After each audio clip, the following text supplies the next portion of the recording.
Cela fait maintenant des années que l'intelligence artificielle est présente dans nos vies et évolue constamment de manière exponentielle. On a pu avoir affaire à l'évolution par échelle, passant de programmes pouvant parler entre eux à pouvoir changer sa voix dans la seconde, ou même écrire un mémoire de 50 pages en seulement 5 minutes. Mais aujourd'hui, le problème c'est l'efficacité à laquelle l'évolution se fait et les changements auprès de l'IA en général. On connaît déjà les dangers connus comme les deepfakes ou encore des piratages rendus beaucoup plus faciles entraînant des effets conséquents. Mais nous ne sommes pas là pour parler de ça aujourd'hui. Le sujet principal repose sur un des dangers majeurs qui pourrait changer l'avenir complet des développeurs.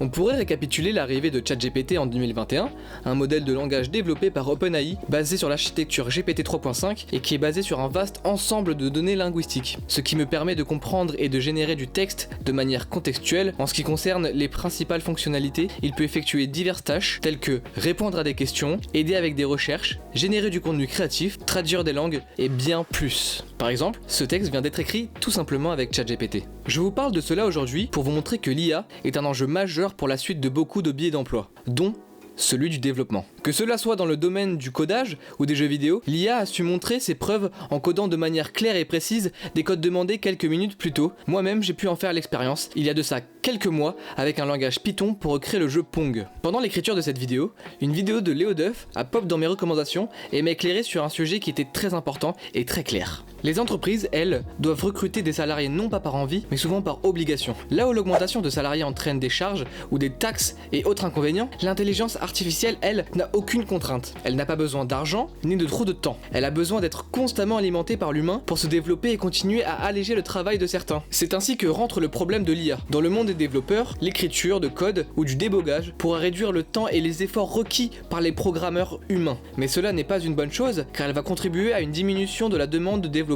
débutants qui sont à la base recrutés pour cela. Là est le sujet. En 2023, sur la facette présente au public, l'intelligence artificielle n'est seulement capable de faire des tâches similaires à des débutants. Donc, il n'y a rien à craindre pour l'instant. Enfin.